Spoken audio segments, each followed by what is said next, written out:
Welcome back. So, how did I end up in New Orleans for Katrina? By the way, I'd been in Charlotte for 2.5 years, and I was working for WCNC. So, how did I end up going back to my old station? Well, I actually reached out to a meteorologist who took my job, ironically, from New Bern, North Carolina, had moved there to take my position. And I asked him if he needed help. And little did I know that I'd be flying down there to do just that. And before we get into 20 years since Katrina, John, I want to talk a little bit about where we were and how we led up to this because it's been 20 years. And Yes, your life moves memories, fast. yes, my memory's pretty good, but there's a lot of fuzziness back then. So just to set the stage, I worked at WWL for 4 years. And at the end of 2002, I came to Charlotte and started on the air in 2003. And I had been in Charlotte about 2.5 years working for WCNC. Now, you had come from New Bern, right? And went Yes, to yeah. New Orleans to take my job. But talk about like, because then you moved up because David Bernard, our morning guy, had just left. So a lot happened in those 2 years, right? Yeah, I was in New Bern, North Carolina, and I think that's why our former boss in New Orleans, Sandy Breland, liked me because I had that hurricane experience. I went Yep. through Floyd. I was on the coast for Floyd. Your viewers will remember that one as a big one. Yep. Dennis, that year there were four of them, I think, that year that we were Yeah. impacted by. So I had that experience under my belt. So when you left for Charlotte, there was this job and the world's arguably most vulnerable hurricane city that was available. And so, yeah, they hired me in New Orleans. And you and I originally met, though, at the National Weather Association Yep. conference out in Portland, Oregon. And so Yeah. I finally got to meet the guy whose job I took. And that relationship was a great one for us Yeah. because I got to meet you and it turned out for us, I guess, in a really good. Yeah. Yeah. So I'm trying to think back. Like I remember, I think it was this day, in fact, because I was looking at the old tracks, and I'm working the weekend shift here in Charlotte, and I don't know if I emailed you or I called you. I can't So remember. yeah, so what happened was it was a situation where I had multiple chat windows up. Okay. So I started, I Eric Paulson had called me that morning. He was like, "Hey, let's go. When you get into the station, we got to get on there." I'm like, "Yep, Yeah. you're right." And I woke up that morning just with a sick feeling in my stomach because, as Yeah. you recall, when Katrina came off the Florida coast, the models kind of recalibrated the position of the storm, and Yeah. there was a huge shift to the west that occurred with the model data. And so that happened the prior night. And so we knew, I mean, I went to bed that night thinking, oh boy, here we go. Yeah. And I woke up that morning and I had that nervous feeling and just unsettled feeling that morning. So yeah, so I had it end that morning and we started our coverage and I had multiple chat windows up. So I was chatting with David Bernard, who was with Brian Norcross Yeah. there. They were giving me advice on how to handle the storm, how to cover it. I mean, it was wonderful, because Brian, one of the leading, hurricane guys in the country, Yep. going through Andrew there in South Florida. So they were texting me advice and they were watching my stream and they were encouraging me and say, "Hey, you're doing a great job." I think you and I maybe had some email exchanges. Yes. And Yeah. yeah, and the one thing you said in the email was, "Let me know how I can help." Yes. I And a do remember light that. bulb went off in my head. Yeah. So I And, I and in full disclosure, I think it was somewhat rhetorical at the time I know, because yeah, yeah. It I, wasn't. I figured I'm I like, don't what think am it I was going to what do? actually happened is what you had in your mind. And I responded. I think I responded to you. I'm like, "We're actually a person short. Yeah. Would you be willing to come in and physically be here and Yep. help?" And Yep. you're a huge weather nerd. You know Yeah. what the stakes are. You weren't going to Yeah. miss something historical. You're like, "Yeah, Yeah, I sure." was like you. I felt the same way that morning, and it's because like you, once you work in New Orleans, you kind of know the vulnerabilities. Yeah, And when I saw that track shift the night before, I was like you. I was like, "Uh-oh, this is like yeah, for people in New Orleans, that's the worst case track scenario, right? Coming up the mouth of the river, major storm." And so that's why I reached out to you because I'm like, I knew this is gonna be a bad one. I think I knew David had left, so I knew you were kind of short staffed, but that led to the other part of the story, John, where not only were you short staffed, but you had a huge family event that was about to happen. Yeah. So so after that little exchange with us, I went down and talked to Sandy, Yeah. your former boss, my news director, and I said, hey, Brad's willing to come help us out. She called your boss in Yep. Charlotte right away Yep. and made it happen. So it was later she told me, hey, he's coming. We got it taken care of. I'm like, oh my goodness, that's Yeah. fantastic.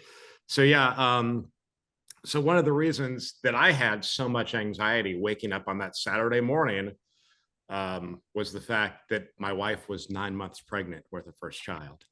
And Yeah. so again, one of these things, you probably had no idea what you were coming into here with this whole thing. No, I mean that's where like it all started making sense to me. I'm like, wow, this really Yeah, was like meant to be almost. Like I had yeah. to go there. She had her baby shower that day.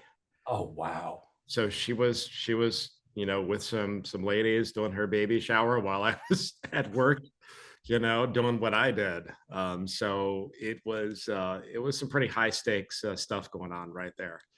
I remember I did the 6 o'clock news, and I think during the 6 o'clock news that night, my boss called me and said, "Pack a bag. You've got a flight at like 8 p.m."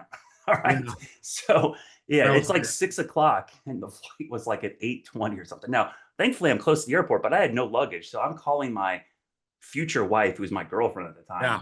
Well, back home. she Like, is a rock star in this whole thing too. I got to oh, yeah, say. she was amazing. I'm Yeah. like, "Hey, start packing me a bag because I'm going to New Orleans." And she's like, "What? What do I pack you?" And and here I'm thinking like, just throw me a couple days worth of stuff, and yeah, 2 suits because I'll probably be on TV.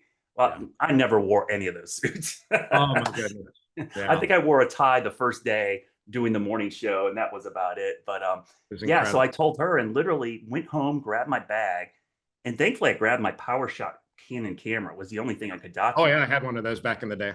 Yeah, and I I grabbed it did. and I jumped on a plane and flew to New Orleans and had no idea what I was getting into at the time. Yeah. Yeah. Well, I was on the air about 12 hours straight that Yeah. night. Um, and I received a call. And you remember the little office phones that were in there? I think mine Yep. was sitting on the fridge in the back of the weather office, and it was Jen. And it was between 9 and 10 o'clock at night. She said, "Hey, I think I'm in labor.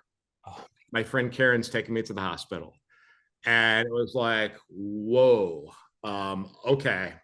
And so part of me was relieved because her going into labor then was better than during the yeah, storm. for Right. sure. It Yeah. happened to a lot of women, and that was not a Yeah. good situation. Yeah. So the timing, you might think the timing was bad, but that actually wasn't horrible timing. And I was somewhat relieved that it was now and not during the storm, because that was probably my greatest fear, that what happened Yeah. in the middle of the storm. Um, but after that phone call, I went back down to Sandy, told her what was going on, and Sandy's like, "You've got to go. Yeah. You've got to go up there." She was a mom. She knew the Yep. drill, and she knew we didn't have any family in town. Yeah. We'll have more of my interview with John coming up after this break. And now more of my conversation with John. Going back on air, doing my thing again, and I remember I had to give the new Hurricane Center update at 10 o'clock. Yeah. And as I went on, it was Dennis Woltering and Karen Swenson that were anchoring that night. As they were tossing to me for the latest hurricane track from the Hurricane Center, they made a crosstalk reference to the fact that Jennifer was in labor. And they're Mm. like, "This is crazy. We hear that your Oh, wife is in labor too." yeah. My in-laws had no idea, but they were watching in the early days of internet streaming, the Yep. internet stream from Bloomington, Indiana. And that's Wow. how they found out their grandchild was on the way. Can you imagine? Wow. That's Yeah. crazy. So after that whole exchange, I did what I had to do, and I was getting ready to leave. And that's when you contacted me and said, "Hey, I just landed at the airport." Yep. So I felt like, okay, they've got someone here that's going to be Yeah. able to help, and so I can go do what I need to do. And so Yeah. it was such a great relief for me Yeah. that you had come in, that you had landed, and that was kind of like a sign to me that, okay, Yeah. go You take could care of your go. family stuff. This is going to Yeah. be okay. you know. Which is crazy because we never saw each other the whole time. Yeah, Like no, we didn't. We didn't. you took off. I think I took a cab directly to the station because I saw Carl. And I stayed there for a little bit and they put me up at the Hyatt Regency Yeah. Superdome. And so they're like, go get some sleep because you're doing the morning show tomorrow, starting with the 12 hours on, 12 hours off. And I remember going to the Superdome, Hyatt Regency, 17th floor. I think I was way up there. I had a backpack, so I took that with me with all the stuff I needed for the day. But I took my suitcase and I put it in the bathroom and I shut the door of the bath because I figured maybe the windows would break and it was the smartest thing I ever did this whole Yeah. time Yeah. because sure enough, that saved all my stuff because Oh my I God. never went back to that room until after the storm Oh, because I worked 12-hour shift and then we got evacuated back to the Hyatt Regency and the hotel staff and New Orleans Police Department, they would not let us go back up to our rooms. They made us all go to that third floor ballroom where pretty much the entire station, all the people that stayed at WWL, half the staff was up in Baton Rouge already. That's where yeah. we went. And so I didn't get to my stuff until after the storm. And once I did get back to my room, I had to hike up 17 flights of stairs with a firefighter and open the door. Windows are broken. I could see the Superdome roof completely gone. And luckily, all my stuff was in the bathroom with the door shut and was safe. So it was Wow. wild. That was just a crazy 24 hours. The little decisions, you know, that Yeah. you make along the way. Yeah. It's So talk about like what happened, how you guys then had to evacuate for the storm, right? Because yeah, and that now, was part of that whole decision was conversations with you. And yeah, so we were at North Shore Hospital there in Slidell at the time. And you know, and speaking with you at that point, there was still a possibility that we were going to end up, you know, right there in the eye wall, in the high surgery. yeah. It was so close on how this thing was coming in. And so the hospital was not going to be a safe place to be. Yeah, I Sam, remember like you were actually in a worse spot than I thought New Orleans was at the time because yes, it yes. was And so shifting that, a little east and we were like, holy cow, John, you're like right in the path. and so the conversation with you was again key on the decisions that we made at that time because we weren't sure if we're going to write it out or how it was going to go down. And so that conversation with you convinced me because I unlike today, I didn't have access to tons of data. You Yeah. know, it wasn't like I can go to an app or do anything 20 Yeah. years ago. Your mind's in a completely different spot too. We're Mine's not in a even different thinking about spot. it. I'm seeing what I'm seeing on TV, Yeah. and that's about all I have to go on. So I need some more information. But what you said convinced me that, okay, I need to get them the heck out of here. Like, Yeah. there's no ifs, ands, or buts about that. When that decision was made, Sandy again offered to get WFAA's chopper that was there from Dallas to Yeah. evac us out from the hospital roof. There was a helicopter landing pad, a heliport on top of the roof there. So that would have been a possibility. My wife said, nope, not taking the power ride. I'm not doing that. Not doing that at Yeah. all. So Don't blame her. she turned that down. So there were some complications with Connor's birth. Everything had to happen so quick that Yeah. there was a possibility that he had group B strep. Jenna Oh, tested positive for that. So that can be fatal to a newborn if it's not yes. done properly. So that delayed us leaving the hospital. They had to give him some antibiotics and such in order to make sure he was going to be okay. So it wasn't until after 7 o'clock that we were finally able to leave. Now, Wow. prior to that, I had gone home. I went to our home in Slidell. I was on the phone with my mother-in-law. What do I need? Tell me what I need for the baby. What should I take? You know, Yeah. and so I took just whatever I could. I mean, we had the nursery set up. We had everything ready like most parents do. And he never, ever went to that nursery. You know, he was never there at that house, which is crazy. But yeah, we didn't leave until after 7 at night. And Wow. by that time, outer bands were already coming in. Yeah. So we're heading north out of there. And, you know, thankfully, my sister-in-law and her husband and their 3-month-old baby decided to come down from Nashville and go as far south as they could to Yeah. meet us. And so I think Wow. it was Laurel, Mississippi was the farthest point south they were able to go. So by the time we got there, I mean, a trip that shouldn't have taken long at all took us a few hours to get up to Yeah. Laurel because it was gridlock. And there were times in my mind that I'm sitting in the car, I'm sitting there, and Jen is in the back with Connor, and me and the dog are up front. And I'm thinking, did I did I do the right thing here?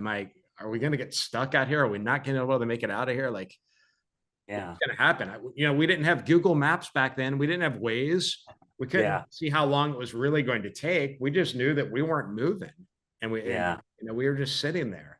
Coming up after the break, John's going to talk about what him and his family decided to do after the storm and why he never returned.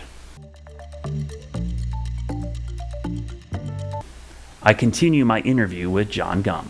So talk a lot about that, because I think people forget this was such a mass evacuation, especially that Saturday. Because I remember when I got there, there was this whole wave of people, the normal people who leave no matter what. When people saw that satellite image on Saturday of this Cat 5, it was like the wake up call where all of a sudden a bunch of people, and into Sunday morning, I should say, when people, there was like a secondary evacuation. All of a sudden people are like, oh crap, let's leave. And it was mass chaos getting out of Southeast Louisiana. I mean, were the stores open on the way? How was gas? What was that trip like? You know, what I remember specifically was before we even evacuated, like I said, I had to go back to my house. I had to pick up our dog. And that process, because of the chaos in Slidell at that point and all the gridlock, that took me hours to complete something that should have been 30 minutes, quick back and forth, around town, took forever. So the gridlock was starting right then and there. And it was the hugest evacuation I mean I've ever seen, as far as all the people trying to get out of there at the same time. And so I had a full tank of gas already, because I had gotten gas at some point. I thought about that. I'm like, okay, I need to have gas. I need to be ready for this. So I did. I wasn't concerned about that. But yeah, the gas stations were running out of gas already at this Yeah. point. Because when there's such a massive evacuation like this, all the gas stations don't have enough fuel to Yeah. fuel all these cars at once who are going to need it. So that becomes a major issue. It was so one of those things that just gave you so much anxiety because of the unknowns. Like, how are we Yeah. going to get out of here? How long is this going to take? Is this line of cars that hasn't moved in 45 minutes actually going to move eventually? Yeah. And those are questions on your mind. And when you have a newborn in the back seat, I can't imagine. yeah, it's Yeah. insane. But he was born at 3:20 in the morning on August 28th, 2005. And Wow. the biggest thing was I had complete clarity on all of my decisions then. Yeah. I knew exactly what I needed to do. Yeah, there was some anxiety, but everything was very clear to me in the moment. Yeah. And so there was no hesitation. It was all, okay, I need this information. I need that information. Okay, here's what I'm going to do. And so Yeah. I'm not sure that today I would be as calm and clear as the 30-something-year-old me was back. Yeah. But it was a crazy time just getting out of there. And so we finally made it to Laurel, Yeah. Mississippi. And I changed my first diaper in the back of an SUV at a BP station in Laurel, Mississippi, a place that Wow. will always be special to me. Wow. That's, yeah. What a wild trip. So you never came back, basically, right? No, and so that's the So thing. like what happened after that, that you like, did you guys ever come back to the house? Like, I mean, you kind of made a conscious decision, right? That I'm Yeah, probably not going to come back. and that's the thing. So um after we made it to Nashville, we're sitting there watching the news coverage, and when the flood walls broke, I mean, it didn't shock me, knowing how much water that thing was pushing, and in my coverage leading up to that on that Saturday, we talked about that possibility that, hey, Yeah. this thing's going to be pushing a lot of water, and we don't know if the levee systems were really going to be able to handle this. And that was no secret. I mean, Yeah. we knew that. I'd done many stories with the Corps of Engineers, and they knew there were weaknesses and vulnerabilities in that system, and they were worried about it, quite frankly. And so, but when it happened, and you see the pictures, you see the grocery store that you drive by every day on your way to WWL under 15 feet of water, and it hits you. It's like, oh my goodness, this is incredible. And so after we were in Nashville, for a couple of weeks, I found out our house had two large pine trees that had gone through it. Rainwater had poured in. The storm surge had stopped shy of our house. We were off Thompson Road there in Slidell, pretty close to the Okay. wall, south of the Weather Service. And so Yeah. the storm I surge, lived in an apartment not too far yeah, from there. yeah, Yeah. Yeah. yeah. And we were renting it was a nice little two-bedroom home. It was a newer home, and all the neighborhoods over there that were named after birds. I think Yep. Carla Redondo lived over there for at one point briefly. Yeah. But there were different bird names on all the streets there. It was a nice little neighborhood, and they were building some newer homes there. And so that there wasn't a storm surge that made it there. From Bayou Liberty would have been the closest water way south of there, but we had pine trees that went through Oh, the roof of the house. So water, rain had poured in from the hurricane because it was surrounded by 100-foot pines, and yeah. huge vulnerability. I remember the North Shore. That's what you saw was all those pine trees Yeah, just all yeah. over the place, slicing houses in half. It was And crazy. that was my greatest fear when we had a shed in the back. I had tied it down, ahead of time. And it was one of these things where you're looking around at that backyard and you're thinking, this isn't good because these trees can come down. They're going to do a lot of damage. So that's essentially what happened. So I had a friend who drove by the house and said, "Yeah, you've got pines through. The roof is gone. It's not good." Now we were only renting the house, so we weren't owning it. So we had gone back to Nashville, and we were there a couple of weeks, and finally I'm like, all right, we got to go down there and get our stuff out. So my brother-in-law and I rented a U-Haul trailer. We knew that we were going to have to pack our own gas because there was no Yeah. gas available. So I Mm. went to like Walmart and bought like 15 big plastic gas cans, and we filled it up, filled them all up and put them in the trailer. And we did the math on how much gas we were going to need to get down and get back to the place where there was going to be gas available again. And we successfully did that. But it was, we had to really think these things out because the biggest commodities after that storm were fuel, water, Yep. guns, and ammo, Yeah. because it had dissolved everything. So you Yeah. want water, you need to fuel, and guns and ammo for protection. And so we went down, made it to the house, loaded up our most valuable stuff in that trailer,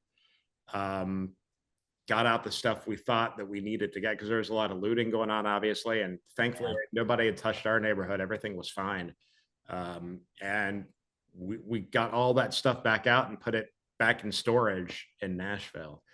And then after that, we ended up with my in-laws in Bloomington, Indiana. She indicated to me, she's like, I don't want to go back. Like, there's Yeah. nothing for me to go back to. And so as a husband, you got to listen to that. You got to be like, oh no, that's silly, honey. I've got this fantastic job that I got. It was a fantastic job. I mean, that morning show was #1 in metered television markets in the country. I mean, it was a Yeah. juggernaut back in those days. It was one of those jobs that you could stay in and retire and be there your entire career. And Yep. when I got that job, that was my line of thought was, I'm going to be at WWL to the day I retire. This is a fantastic place to work. Yeah. I It love it. was a great place. Oh, Oh my gosh, the management was tremendous. And yeah. I mean, they won a Peabody for that coverage. Yeah. It was something else. A lot of companies and stations say family and all this stuff. That was legit, like a It was family down legit family. It there. was, I mean, and that was part of the whole thing about, me not being there with you guys because it was like a family. It's like I Yeah. got two families. Okay. I've got Yeah. my wife and my newborn son, and I got to take care of them. But then I've got my family over here, and I want to be there for them. I want to like different circumstances. Are you kidding? I mean, this is the biggest weather event of our lives. Yeah. Oh, I wanted to be there. And so that was the conflict with me internally. Yeah. I didn't want to And, leave and my family there. yeah, and you weren't alone. There were a lot of people that just, for that reason, there was nothing to come back to. Yeah, we had our jobs, but that was the hardest part about working this storm for me. Even though I could come back to Charlotte anytime, I just a guilt trip. Like my stuff was okay, Yeah, but everybody I worked with, because we were so close with those coworkers, yeah, seeing what they were going through was the most traumatic part of the whole thing. Was like seeing people you knew and really cared about lose everything, and all their families are in other states. That's the other hard part. People don't realize all these people are working 12-hour shifts in the middle of this horrific disaster. They've lost everything, and their families are 8 to 10 hours away. And yeah. so it was a tough time. So you saw a lot of people that just did not come back for that reason. Because, like you said, the work was great, but that outside of work was the problem. There was nothing there for you to go back to outside of working at your job. Coming up next, we're going to talk to a fisherman that was actually working the waters during Katrina.